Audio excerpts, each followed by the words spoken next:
Thank you all for being with us today. If you're just joining us, please introduce yourself in the chat and please list if you are with any organization or any company, and we'll get started right now. Today we have with us Dustin, who's going to be talking about cultural heritage and liminal landscapes. And Dustin's a social scientist with the Bureau of Ocean Energy Management. Thank you for being with us today, Dustin. Just a few introductions so that way you know some of the faces that you see on the Zoom call. These are the four folks that make up the BCC management team: myself, Maida, Rachel, and Gary. If at any point you have any suggestions about how we can improve any of this, you're welcome to speak to any of these folks, and we can take it back to the team. This is, sort of to share with all of you that we don't necessarily have a particular agenda of promoting any particular adaptation or management strategy. We're here more to discuss some of the topics that we need to talk about and have some of those hard conversations and learn from each other. The partners that put this together is the Louisiana Folklore Society, the Center for Bayou Studies at Nicholls State University, Louisiana Folklife Program, the Center for Louisiana Studies at ULL, and of course the Wetlands Discovery Center. And of course, absolutely we have to thank our funders. And so our funders are from the Louisiana Office of Cultural Development, BETNEP, the National Endowment for the Arts, and the Louisiana Endowment for the Humanities. So we're very happy to have the support of these wonderful organizations to be able to bring this program to you. And now I'd like to turn this over to Maida to talk a little bit about Louisiana Folklife Month. Yeah, this month I thought instead of focusing on the passing it on tradition bearers, I want to point out that Louisiana's Folklife Month is in October, along with quite a few other special months in our offices. And each year, this we highlight six Folklife ambassadors, honor tradition bearers at events, and the idea is that they select a tradition bearer that they have worked with and want to bring this recognition to. So these are the six that we have, and actually there are eight because some two Folklife ambassadors selected pairs. And they're just wonderful people. I don't have enough time to go into all of them, but I want to assure you that there's information online about each one of these. Each one was recognized at an event and received a certificate from the Lieutenant Governor recognizing them as a Louisiana tradition bearer. For example, Brunella Luke was honored by Jonathan, and he chose to recognize her at the Rougarou. And then this coming weekend, the last one is Barry Chauvin is being recognized by Tommy Ike Haley for his music. So check it out. Thank you so much for that, Maida. And so here's our agenda for today. We're going to hear from Dustin. Then we're going to have a question and answer session after his presentation. We'll ask him what his hope for the coast is. We'll talk a bit about the position statement, have an update from the working groups. And so if you are with a working group and you're with us today, I'll invite you to give a quick update if somebody from your group would like to do so. Then we'll have announcements from our group, and then of course the informal discussion until 1:30. So Dustin, thank you so much for being here with us today. I get to see a sneak peek of all of these presentations, and I'm really looking forward to seeing your presentation and sharing it with all of the people here. So thank you so much for being with us. Thanks for having me. Let me try to figure out how to pull this PowerPoint up again.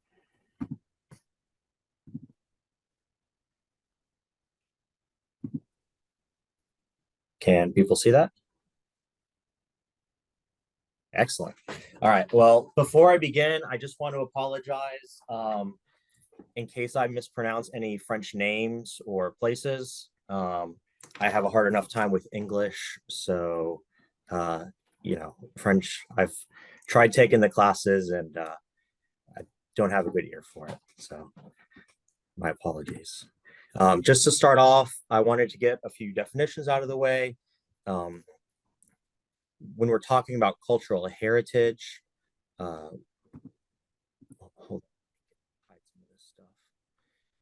it's the cultural legacy which we receive from the past, which we live in the present, and which we pass on to future generations. This can be tangible, which means it's like rooted in material culture, like places or objects, like making corn husk dolls, or it can be intangible, which could be like songs or stories, things like that. So we're interested in both the tangible and intangible. When I use liminal, it's this in-between state. It's ambiguous. It's between two different things. I think of it as really fitting to think about coastal Louisiana. It's liminal in the physical environment, but also kind of social histories and things like that as well. And my favorite, when anthropologists start talking about landscape, it's not just the environment, but it's specifically the landscape is something that's created by people through their interactions with the environment. So the landscape is sort of where the environment and the people come together. People alter the environment, they imbue it with meaning, they live and work on the environment. And that's the product of that is a landscape. So with that out of the way, most of this talk is going to center around research I did down in Dulac between 2017 and 2018 for a dissertation project I did with Tulane University. And so if you don't know, I'm not expecting anybody to be able to actually read this map in the bottom right. It's quite small, but just to give a general sense of where in Louisiana I'm talking about, here's Bayou Lafourche, and here's Dulac right here, Grand Caillou Dulac. So I went down there in 2017, 2018 for a project looking at these connections between cultural heritage, between land loss, and between Louisiana's coastal protection and restoration efforts through the CPRA. And initially it was more geared towards the latter. But when I started asking people about community change and things like that, I started getting folk stories from people and things like folklore stories, what we would call them. And it surprised me, but I rolled with it. So we'll get into some of that just to set the stage. Before the modern down the bayou communities, I think that we're familiar with today, there were a number of these smaller communities dispersed throughout the marshland. In the mid to late 1700s, you had the United Homa Nation and their allies come down into these marshlands. You already had the Chitimacha down there. Kind of small time Acadian farmers also came down to this area. And much later, you had the Americans come in and they set up these large plantations. And so it kind of pushes everyone down into this marsh area. And just to give an example, people were kind of living down there doing subsistence. People tell stories about there being orchards, gardens. They were raising cattle in these marshland communities. A lot of them are also co-located with archaeological sites like mounds, which makes sense, right? That would be the high ground. So people are kind of reusing these archaeological areas. So there's a lot going on. Don Davis, a geographer, estimates that in the mid-19th century, there were something like 150 marshland communities throughout coastal Louisiana. To give an example of some around this study area, west of Doularge, you had Moibois, Ile de Coquille. South of Dulac, you had Bayou Labutte. East of Pointe-à-Chêne, you had Fala and Leskins. And of course, Ile de Jean-Charles is sort of like an example of one of these communities that stuck around, right? And of course, you also had shrimp platforms down there during this time. Initially, started by the Chinese, and then the Filipinos, and then the Cajuns and Americans took that over. Around the late 1800s, early 1900s, people start having to move away from these marshland communities because of hurricanes and yellow fever. But most saliently, when you ask people about this, they move away because the land was taken from them. So going as far back in 1938, an anthropologist working with the BIA was working down in this area with Underhill.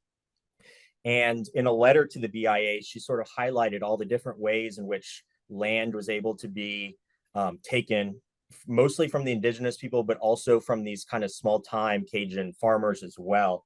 And initially it's being taken because it's valuable for trapping land. And then oil and gas is discovered. So these large landholding companies that had control of trapping, a lot of them switched to the oil and gas industry. And so different legal means that people were able to take this land is this idea in Louisiana that, quote, bastards, unquote, were not able to inherit land. And if you were of mixed race, you were considered a bastard legally, and your children could not take land. I've come across cases working with people from Dulac where the census takers, it was two Indian parents and their same children. One was written on the census as African American, one as Indian, and the other as white, all from the same parents. And so things were messy. A lot of people fell into this category. Another way was not paying taxes. But even that gets kind of mixed, because I was told by some informants that they couldn't actually go into the courthouses to pay taxes because of Jim Crow laws. And so they would give it to a white person from the community, and that person would end up paying taxes in their own name. And there's also squatters' rights, which people were using to take land as well. There's also impersonations from people and from companies claiming that they were from the state when actually they were private companies taking land. Or, a lot of the Homa people, they weren't actually allowed to attend school, so they were illiterate. So people would show up and tell them, sign this land, it's legitimizing your claim, we're from the state, when in reality they were from a land holding company and it was a quick claim, and the people were signing away their rights to the land. So in the 1930s, by the 1930s, all these marshland communities start consolidating into the up the bayou communities we know today: Dularge, Dulac, Golden Meadow, these sorts of areas. So that's to set the stage. Where I'm going to spend most of my talk today is on folklore. I was not expecting to collect any folklore stories for my research, but I collected a lot of them, and that's because these stories are intrinsically tied to the landscape and people's historical connections to the landscape. In this area, these stories are always experiential, which means they take place to a particular person. It's not like telling Jack and the Beanstalk or something. This happened to my grandpa, and he told me this story. And because they're experiential, it also means that they take place in specific locations.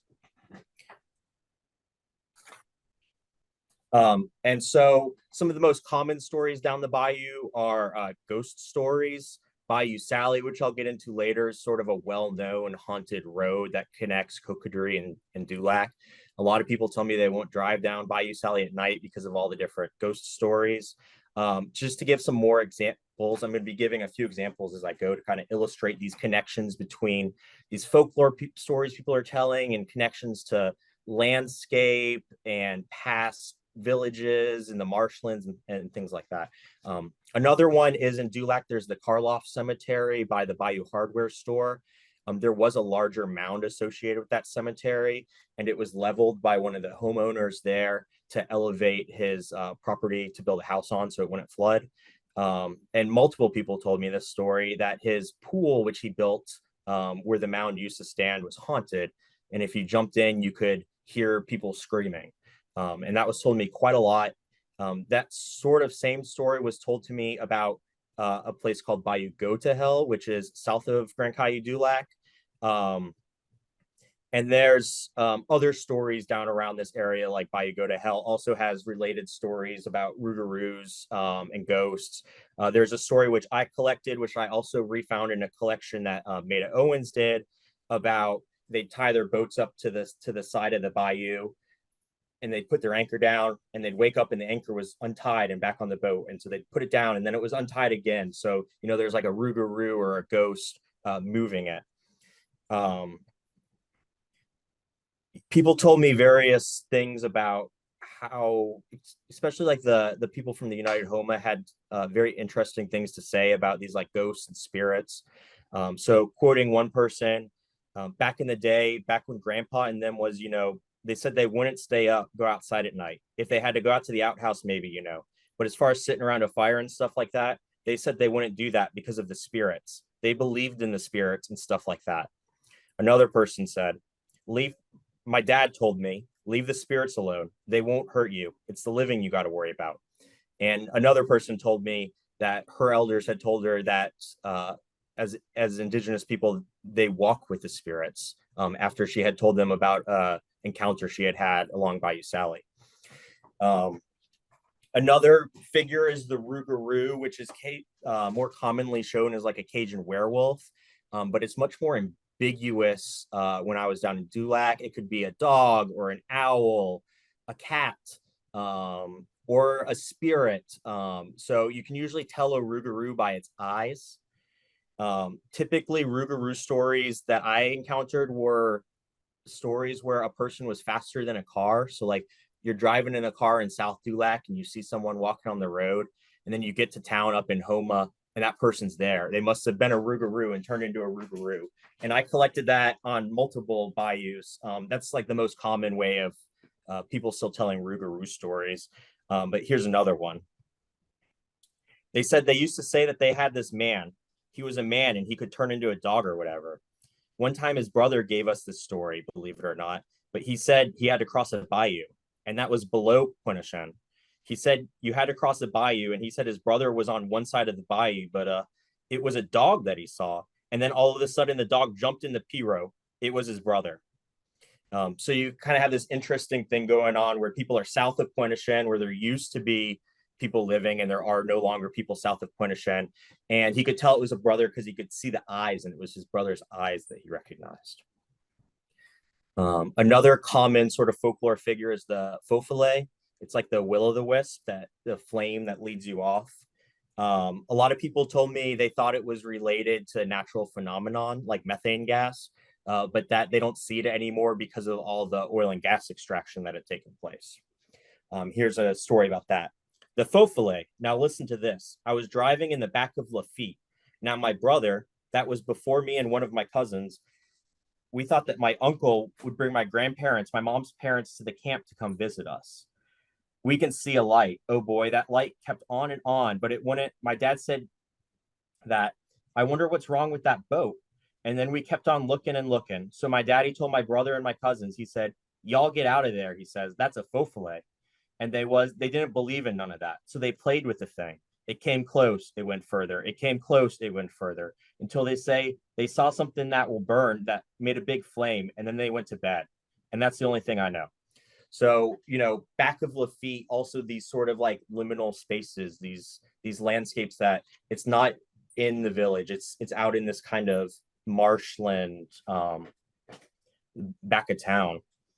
Another one, this one is from a white Cajun person in Dulac who had been married to an Indian. I never saw the flame of light, but that's what I'm telling you. The Indian people saw it. They don't realize what they see, and it's coming from their own heritage, but they don't, all this land around here, that was for the Indians. They got killed on this land. Some of them got buried on this land, So, I mean, I don't know. It's hard to explain a lot of it. A lot of the places here is gone. It's gone. There's empty spots of land where there were houses, and all of that's gone. It's just people tear it down. People leave it. It's tore down. Somebody sets it on fire, It's crazy, It's just, I don't know. So, in this fofele story, she's drawing connections between the landscape and Native American people to people moving away, to the landscape changing because of land loss. And so in this sense, the Fofle is almost like an embedded kind of ethnic trauma in the landscape. But what I'm going to concentrate most on is magical treasure stories. I found these to be the most connected to areas of land loss and also specific places.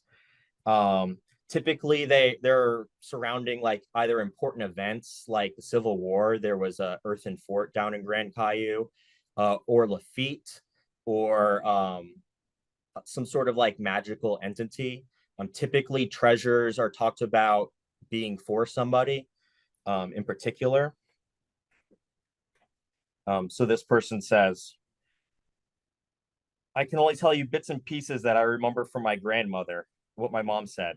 There was a lady that was chosen, not my aunt, but somebody else that was chosen to be able to receive that treasure. And there was a spirit that came and told her where it was located. She didn't want it. She said, I don't want it. I don't want nothing to do with that. But she told her husband where the spirit had said.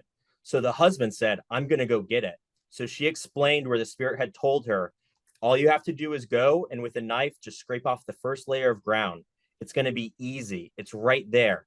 And so she gave explicit instructions, go this far, this far, this far, and this is where it's going to be. And the husband went.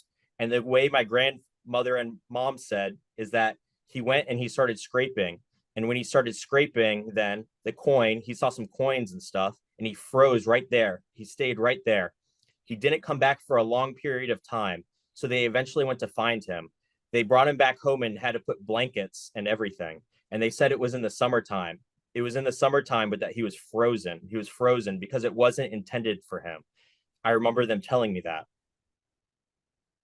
And that took place on Bayou Sally as well. Another one of these areas that I'm going to get into in just a second. Another story is that there's a snake across from 4 Point Bayou, and you have to get swallowed by this snake 3 times and survive, and then you get a treasure from this snake. And the bayou where the snake used to live is now no longer there because of land loss, and also the Humanities goes through that area now as well. Another story, a shrimper like this one before, a shrimper found a golden coin in Bayou Labut. After getting the coin, he had nightmares. He had to return the coin, and the nightmares stopped. In Ile de Jean Charles, there's a treasure story on its southern end regarding a haunted well. In Point Barre, there's a certain telephone pole that roughly marks the location of another treasure. Guidry, a reporter from Homa, wrote that below Madison Canal near Montague, Lafitte buried a treasure on Bayou Lacache, giving the bayou its name. Today, that bayou is also eroded into open water, like much of the other areas I just listed, and that has also been cut off by the Morganza to the Gulf project. And then there's modern retellings of these treasure stories. It's the German U-boats and the shrimpers getting gold from the U-boats. It's stories about Carlos Marcello having docks down in Grand Caillou du Lac, about shrimpers bootlegging and things like that. And in some ways, these are people are connecting these to their identity. So like with Lafitte, for example, it's well documented that he had a place where he would take merchants from New Orleans where Bayou Wrigley's and Bayou Pierrot meet, and it was called Little Temple. Well, Little Temple was also an extremely large archaeological site at one point, one of the largest in Louisiana, I believe. And at one point, following the Civil War, its shells were completely mined out. But the Homa also tell of that area as being one of their marshland community villages, and they actually have a Little Temple dance group they've named that's based in the town of Jean Lafitte. So there are a lot of connections. There's certainly stories connecting Lafitte and Ile de Jean Charles. So there's this idea that Lafitte and like being a pirate is kind of embedded. And asking people, do people still tell these stories? Yes, they do, but they're kind of dying out. A lot of the stories I was told was like, my grandparents told me this. I can't remember the whole thing, but this is the synopsis. And so one person I asked about this said, because I think the older people that really heard the stories, they're very, gone. And the ones that like traditional, I guess you could say, the more traditional grandparents are a little bit older than me. A lot of them didn't even believe in some of that stuff, but a lot of them did. Some of them didn't. And so they've heard the stories, but they're not, the kids today they're not the same as when we were growing up, you know. They wouldn't probably even understand the true meaning of these stories or how they even happened. That's one of the things that I find that kids growing up today have lost. They have no idea that they have their own way of life, a different way of life, and that's scary. And connected to this too is the tradition of traiteurs. They're folk healers. Typically, it's like a combination of faith healing, magical practices, medicinal practices like midwifery and medicinal treatments. This pictures of people in Dulac call her Tante Nori. She was a Homa person down there. And she ended up living, I think, to like 108, and probably during her lifetime delivered pretty much everybody on the bayou as a midwife. Oftentimes it's tied to specific prayers, laying on hands, making crosses. It's passed down intergenerationally. And most of the records on traiteurs are in Southwest Louisiana because of course, ULL's sort of dominance in that area, and there's not really too much in Southeast Louisiana. You know, it was written in the Homa records that during the 19th century, of all the factors holding the tribe together, treating by far was the most important. Another Homa person told me the last time they heard the Homa language was for a traiteur ceremony. Another person tells me this story. I had a bladder infection once, and my mom said, "Go to Tante Nori, tell her," but she didn't come with me. Her parents had a property dispute with Tante Nori, so they weren't well liked. And I was just a little girl for that ailment. I had a bladder infection and it hurt. So she said, "Go to Tante Nori." And Tante Nori was like, "Oh." So she greeted me. She told me to come in. She had this little bitty house, and then she had a room, like a bedroom on the side. And she said, "Okay." And I told her what was wrong, and I didn't speak French. So I had to tell her in English, and her granddaughter translated for me. And I think her granddaughter was even surprised that I was there. But she went and got some leaves out in the yard, and she brought those back in. And she told me to lay down on a table, that bed or table or whatever. And I laid down, and she picked up my shirt and she prayed on my stomach. And she said, "Okay." And they boiled some water in a kettle, and she had a wash basin, pot de chambre thing. Well, actually, it was a pot de chambre, a chamber pot. And she poured leaves, put the leaves in there, and she poured hot water on it. And she told me that I had to pee in the steam of the leaves, you know, came up and stuff. And that's what I did. So I stayed there, you know. One of the tradition or rules is that you don't tell them thank you, like white society or whatever. You don't say thank you. You just leave without saying. You can give them something. The tradition was you can give them something, a gift, some food, some coffee, some, you know, bread, or even if you can't pay at that particular time, you could bring them something later. And this person went on to tell me that, you know, almost everybody in these communities knew some sort of like medicinal remedies and things like that, but the traiteurs were like the ones with the PhD. They put it all together. And so in that sense, this is sort of an example where people were talking about a cultural tradition that was the cornerstone of communities in the marshland. People start moving up the bayou, and within a generation, that tradition quickly became lost. And another person I talked to said they didn't want to become a traiteur because they saw their dad being asked at all hours of the night to be a traiteur, so they didn't want to do it. Or another person said they used to live in the community and then they moved to Homa, so they thought that if they had stayed in the community, maybe they would have picked up their tradition, but because they didn't, they just never bothered to learn. And so I want to kind of end this little part on Bayou Sally Road. It kind of brings everything together. Back in 1907, an anthropologist was working down there, Swanton. He estimated something like 25 houses or 175 Homa people living on Bayou Sally. There was a plantation on Bayou Sally at one point. And today there's no one that lives on Bayou Sally anymore. And there's no industry or stores or anything like that on Bayou Sally. Sort of the most prominent story on Bayou Sally is the treasure, where you have to go at midnight with 4 people in total, and you dig around a particular oak tree, and you'll hit it with your probe.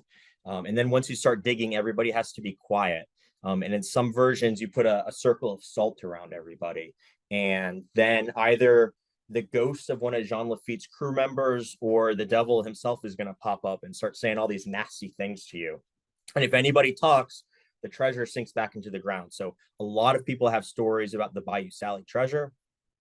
In every case, it's, my stupid cousin couldn't keep his mouth shut. We had the treasure, but then it sunk back. And that's pretty universal. I found that back in the 70s, Guidry also recorded a story like this, very similar.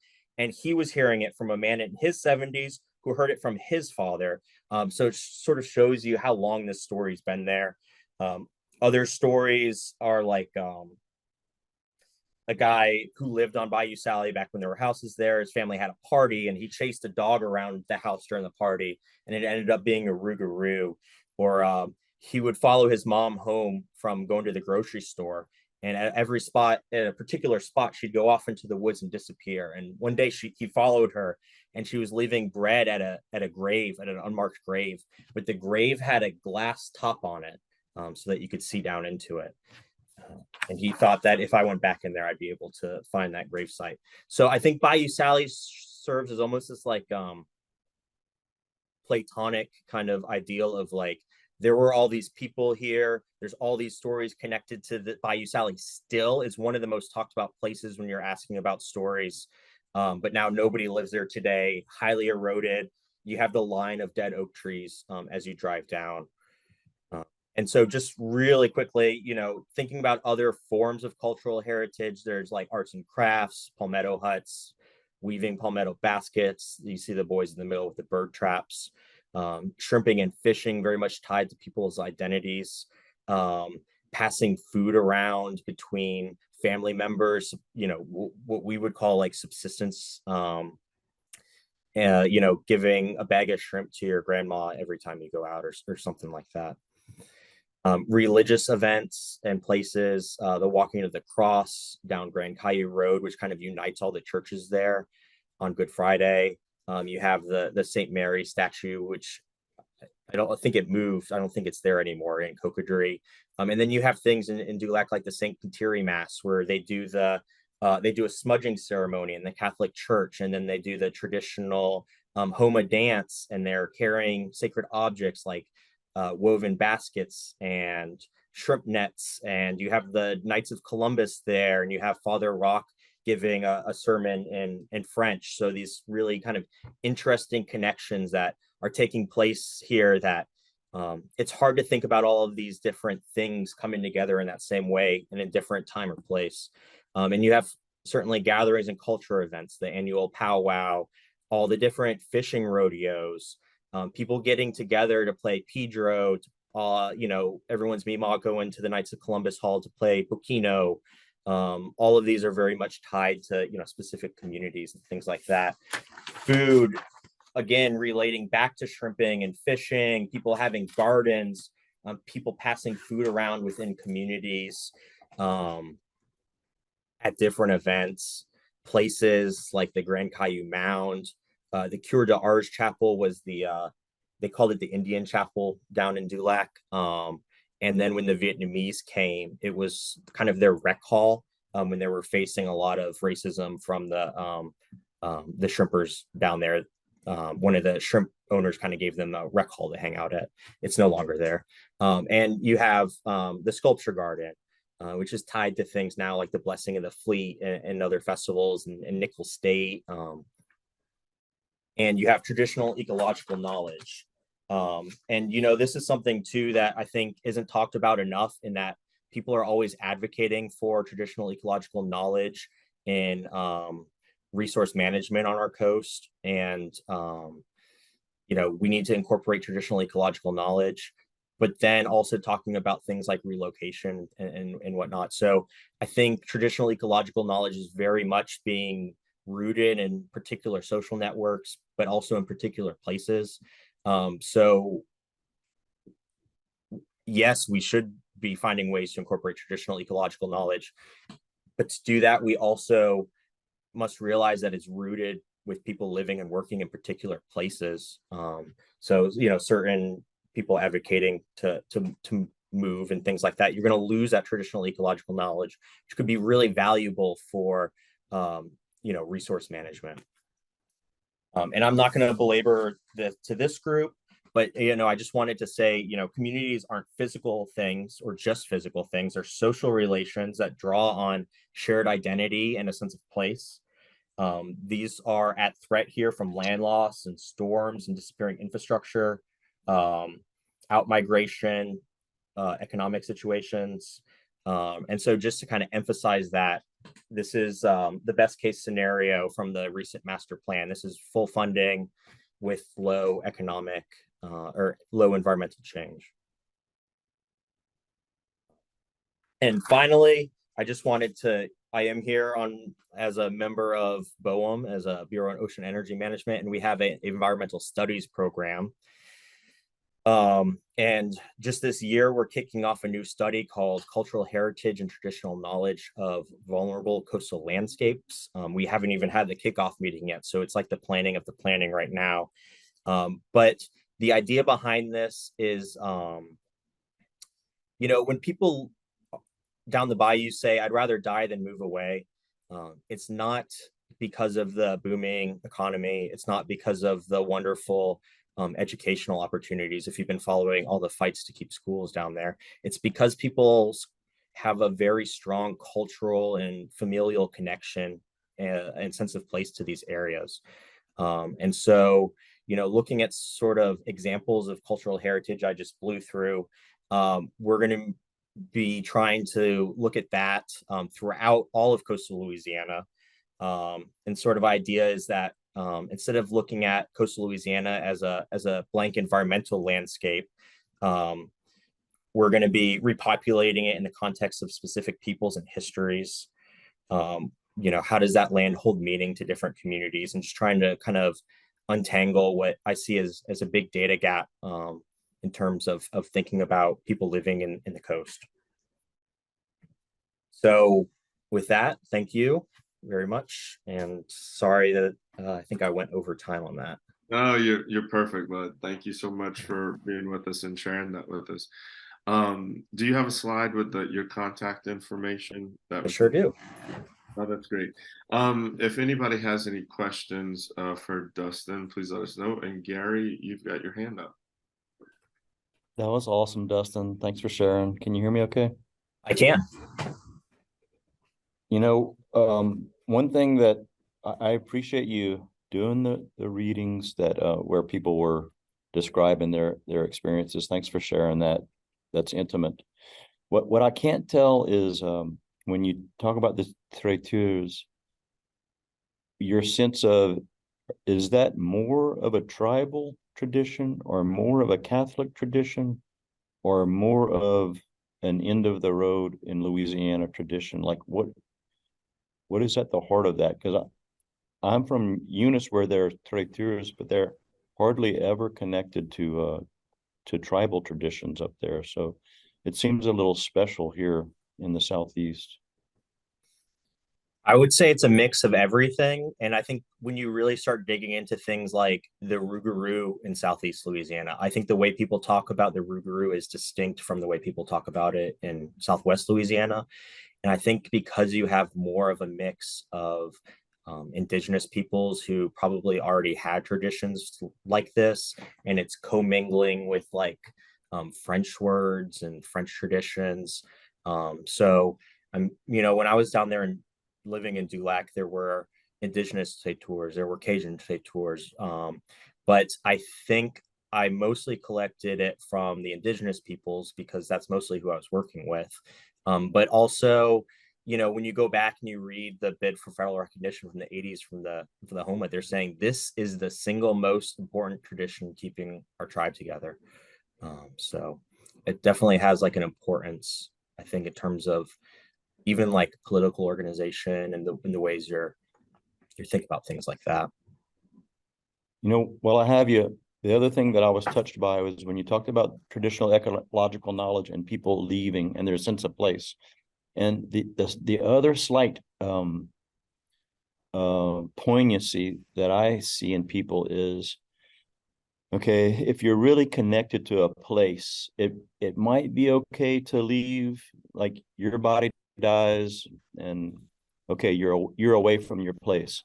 but it's harder if you imagine someone else moving to that place and making a brand new camp, like a new fancy camp, and cementing it or putting a Walmart on the place that used to be your special place.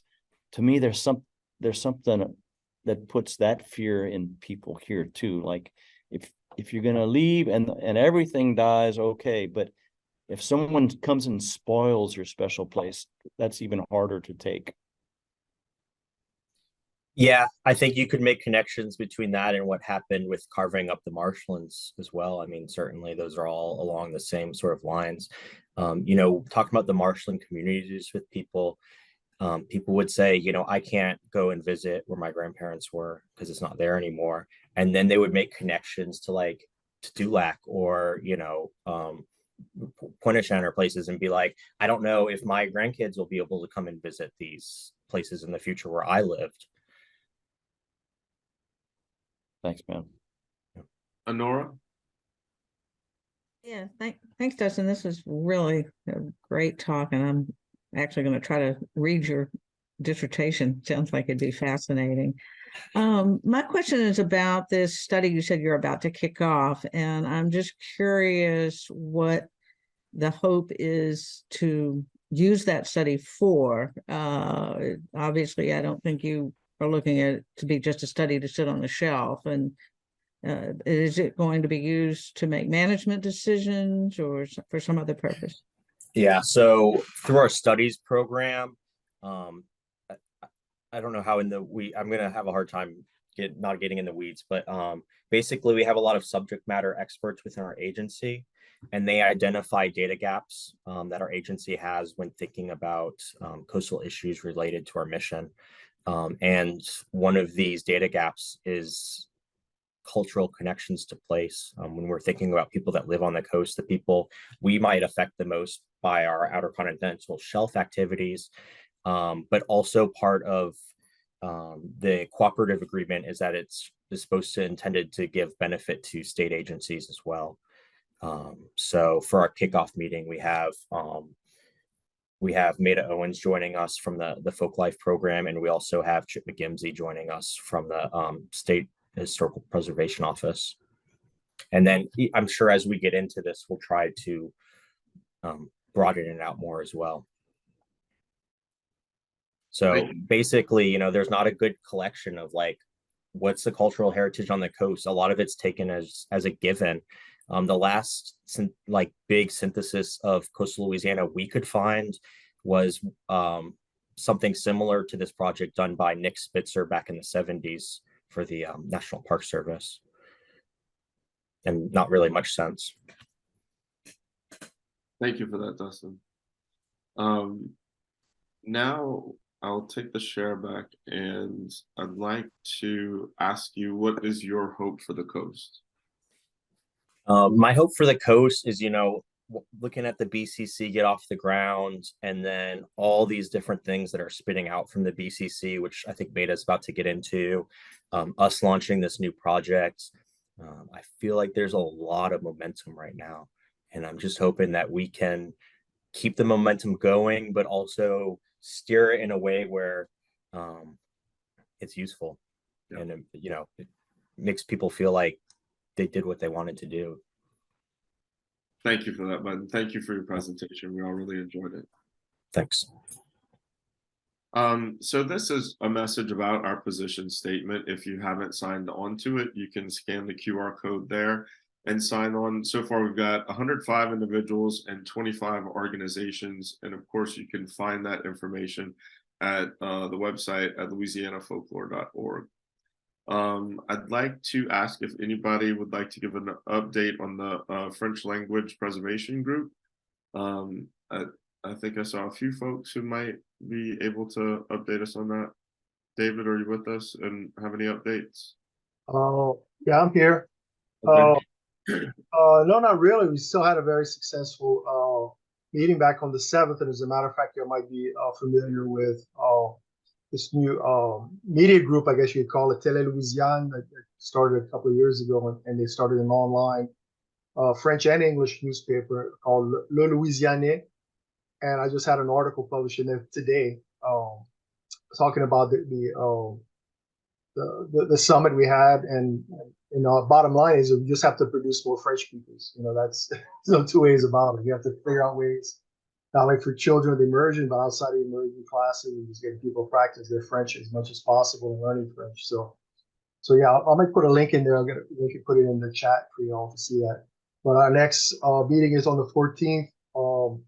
I won't be there online. I'm gonna be in Senegal, actually. I'm invited to a poetry festival over there. So you might know I'm also a published French poet, and I got invited to go participate over there. So, but it'll be like midnight over there. I don't know. We'll see.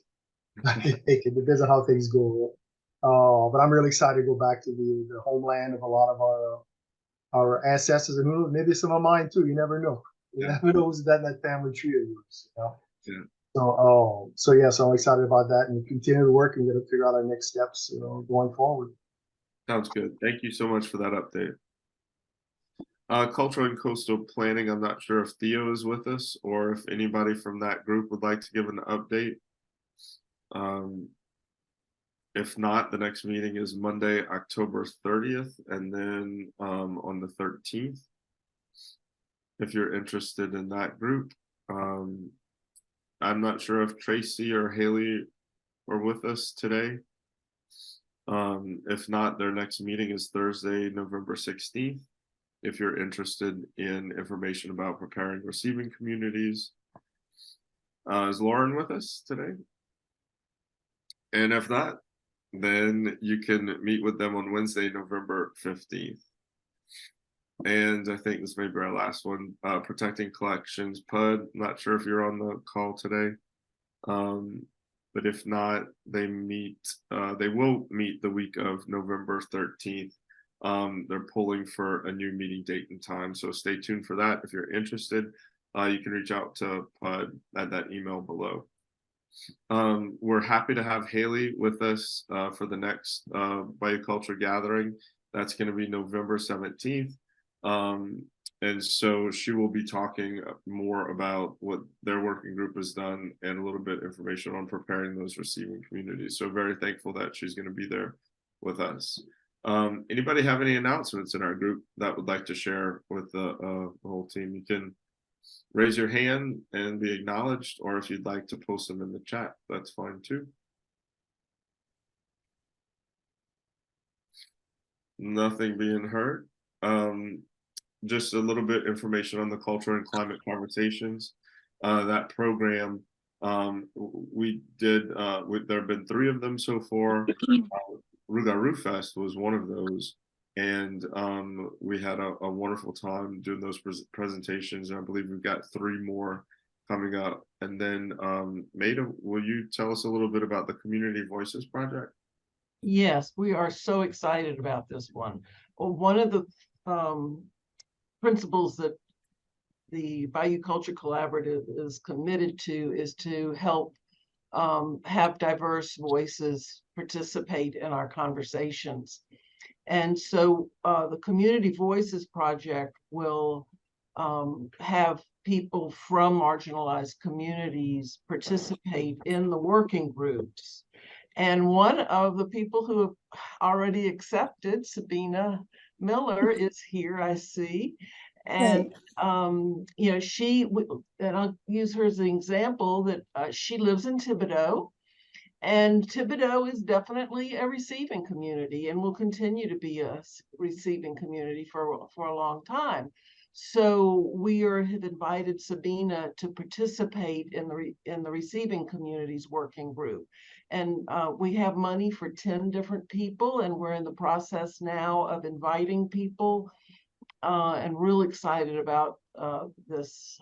Each one will submit a report or provide a report. If they don't want to write it, we can talk on the phone about it. And we're trying to remove as many barriers as possible for anyone to participate. So we're really excited about this one.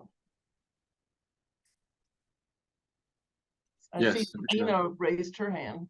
I did. Can y'all hear me? Yes, we can hear you. Okay, I lost y'all a moment ago. Yeah, I want to say I'm so super excited about this, and thank you so much, Maida. I do want y'all to know that the gentleman that was speaking earlier touched base on some things that I've just written a children's book, and the zoo invited me again this year. So I'm going to be reading that book at the zoo. And it's about some young people that are actually out to save the coast. It's going to be a series of books, and they're going to be going on adventures and that kind of thing. But one of the things he mentioned was the kind of shape shifting that the folklorists in down the bayou and that kind of thing that they speak about. And actually, the young people in the story, they do that. They're actually dogs. DAWGS. Now, I don't know how old you guys are, but now I have children. Well, my kids are in their late 30s, but I remember the kids used to say, "Hey, dog, what's up?" Does anybody know what that means? Anybody here? When you say dog to someone, it means they're your friend. And so these young people actually shift shape into dogs. They're all friends of each other, but they're also friends of the coast. And they go on these marvelous adventures. It's only one book that I've written, and it's only one that I'm going to read. But all of this folklore is going to be somehow immersed in that book as they go on their adventures. And actually, being one of the voices of Maida's project is amazing, because I'm hoping we could all collaborate and write these books together. I think, let me say, using the word dog is about mostly reaching the young people. I've read it to a couple of young people, and they're loving it. If we're going to reach them, we have to speak their language somewhat. And so that's what it's all about. And hopefully, you never know. I think as the years go by, young people are going to start to think about what they can do to help to save the coast. I myself have a lot more years behind me than I have before me. And so it's their project. Pretty soon it's going to be solely their project. And hopefully that we can get the wheels turning, with these kinds of books and informatives. So that's what I'm trying to do. And thank y'all. Thank you so much for that, Sabrina. We appreciate it. Yeah. All right, so I think that that sort of concludes the formal part of our project. Maida, Well, do you have Jonathan, anything? one other thing is Dustin said he had a few more things he'd like to say about the project. Okay, I'm sorry, I missed that. Okay. Sorry, I just wanted to apologize to the ULL folk too. I should mention that the project is being contracted through ULL with Mark Reese and Michael Rogers and Kathy Manigan as the PIs on that. So I scattered brain. I kind of went over one of the most important parts. My apologies. We understand that. And thank you so much for being with us, Dustin. We really appreciate that.